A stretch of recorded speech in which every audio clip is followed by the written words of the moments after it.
And on Friday, I was deeply honored to join President-elect Joe Biden to be introduced as his nominee for Secretary of Commerce. Our country is facing the worst economic crisis in a generation. We have millions of Americans out of work. But in this moment, as I have said so many times, in this moment of darkness, there's an opportunity to build back and build back better. To reimagine job training in a way that lifts up working families, to bring back manufacturing jobs that have gone overseas, to build a more resilient and more inclusive workforce so people have the skills to compete in our new economy.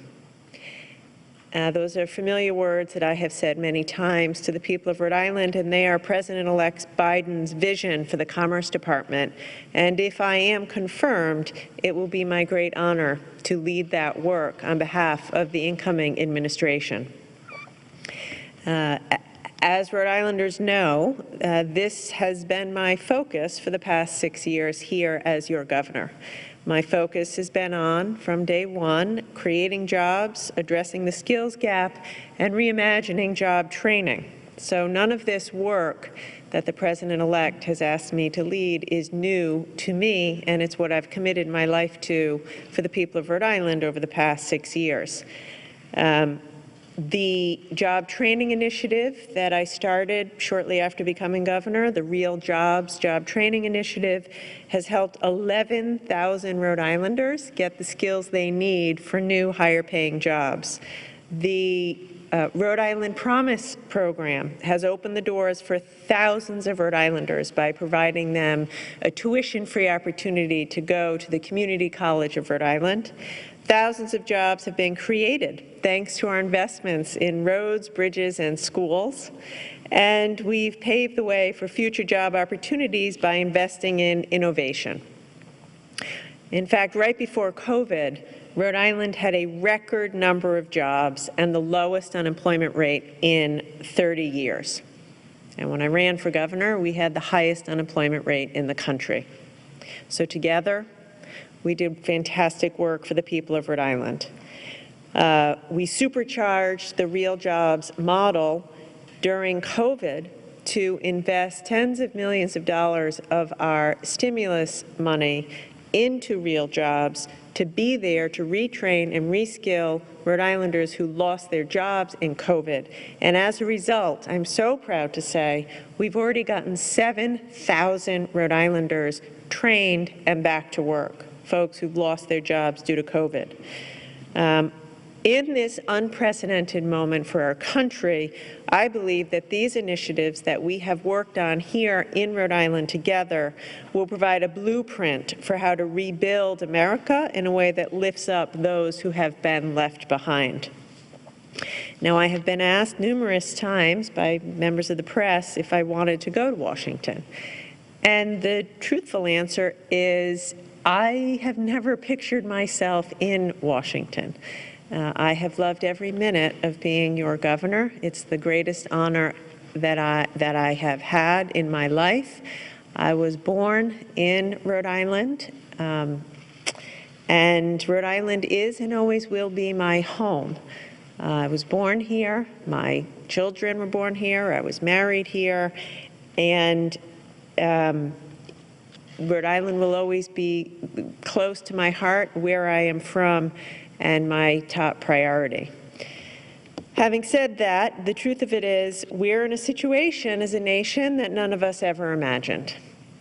And we are facing a dual crisis, a public health crisis and an economic crisis, unlike anything we've ever experienced. Certainly, the economic challenges ahead of us are like nothing I've ever experienced in my lifetime.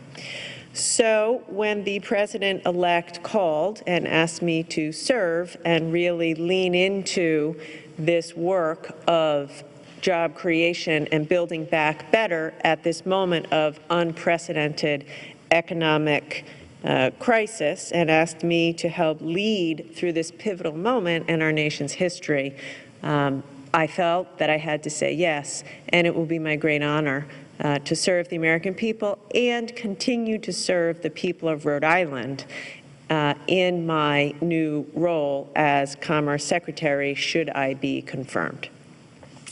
Now, I want to be clear. This isn't going to happen overnight.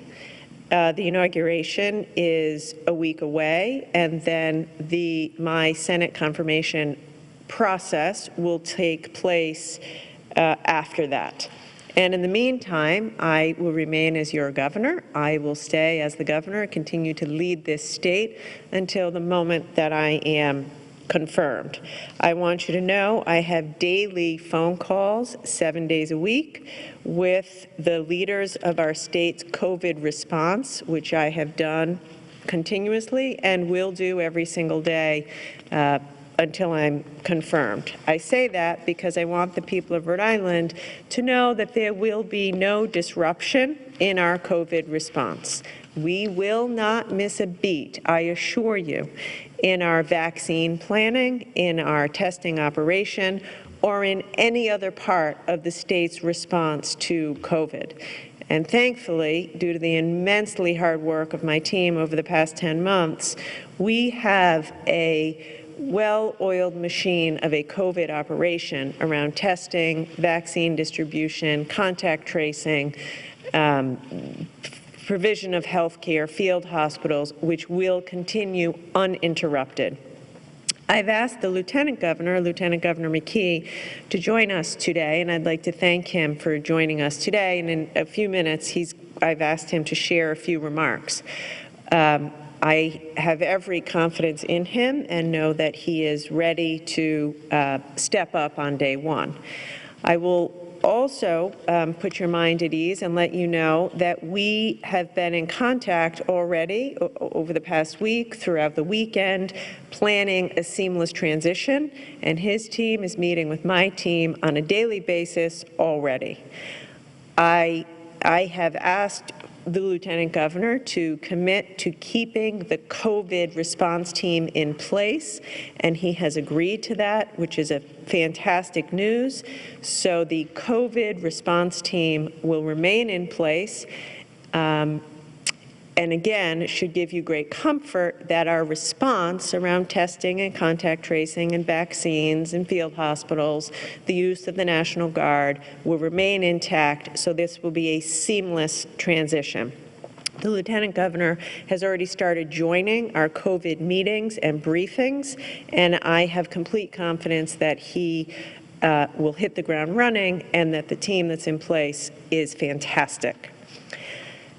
Today marks the 125th time that I have stood before you at this press conference since the beginning of COVID over the past 10 months to provide you with an update. We started first daily and then 3 times a week and then weekly, but today's the 125th COVID press conference.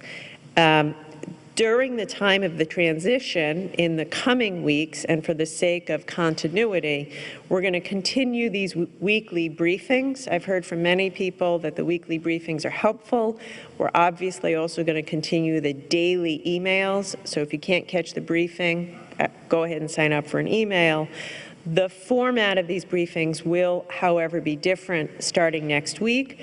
Dr. Alexander Scott and her team will continue to provide multiple weekly updates on the COVID response. Today we're joined by Dr. McDonald. Sometimes she'll be joined by Dr. Philip Chan.